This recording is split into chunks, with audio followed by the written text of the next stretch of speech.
Not too strong, just light smoky.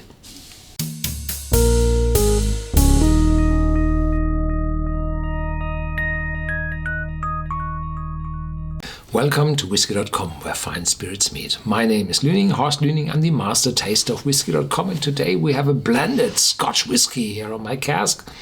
Well, it's an Antiquary. Antiquary?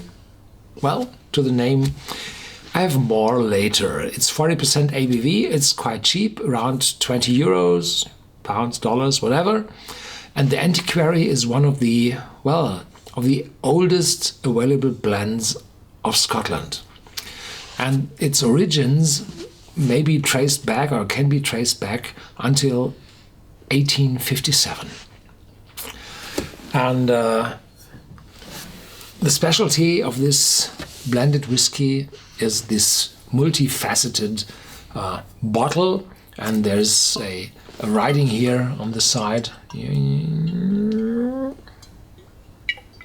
you can see it, quite good, telling you J&W Hardy Limited, Edinburgh. And this company of Hardy's was sold in the 1990s to the Tomatin distillery, so that I would suggest that one of the lead malts in this whiskey, in this blended Scotch whiskey, is a Tomatin.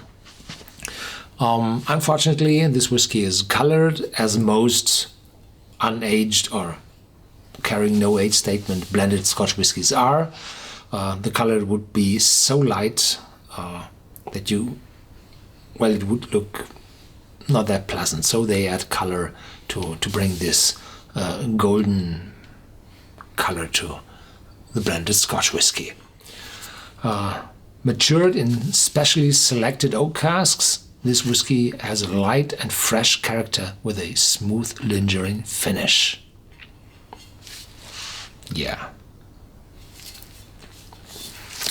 I want to look at the card box. There's more on the back. John and William, J&W.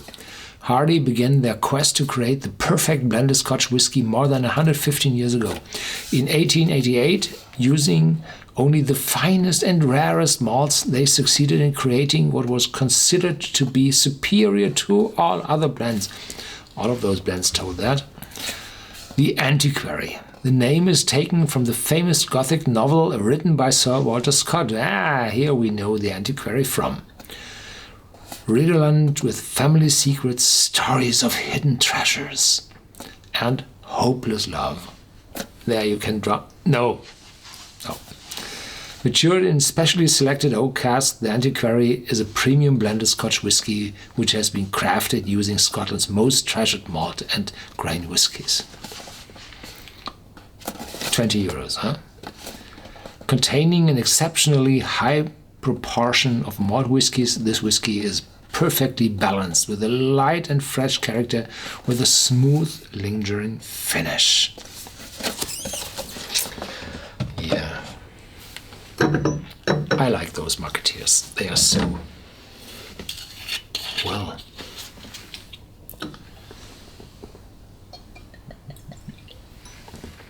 creative. This is a metal cap, a screw cap, and those metal caps are quite easy to fit on bottles in an industrial style. So it's quite cheap, and they roll around and doing this cuts for the light opening of the cap. This shows its huge quantities.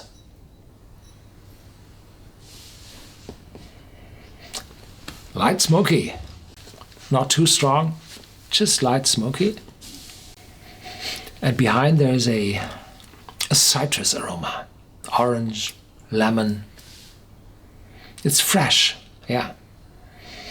And light smoky, fresh, and a hint of vanilla showing, yes, there were oak casks present.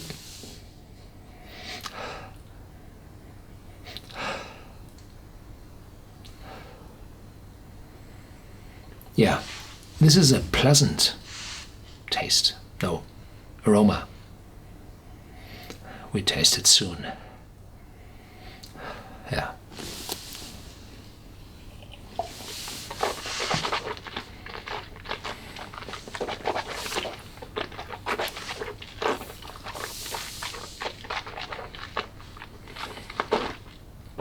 Good full mouthfeel,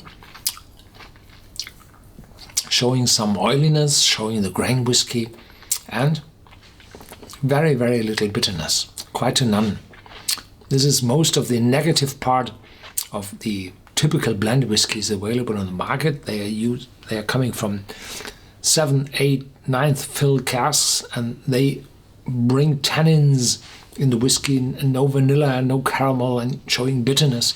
And this one is better, definitely better. And I think this one has a high malt whiskey content. And the grain whiskey is just there to bring this smoothness, this oiliness, this silkiness, to bring it down to a smoother level to have it more mass compatible. Yeah, this is a good one, and in the aftertaste you have this light smokiness. That's the coverage of this like smokiness inside your mouth, and it's not the youthness of a young whiskey. No, that's not. This is a very well done blended whiskey.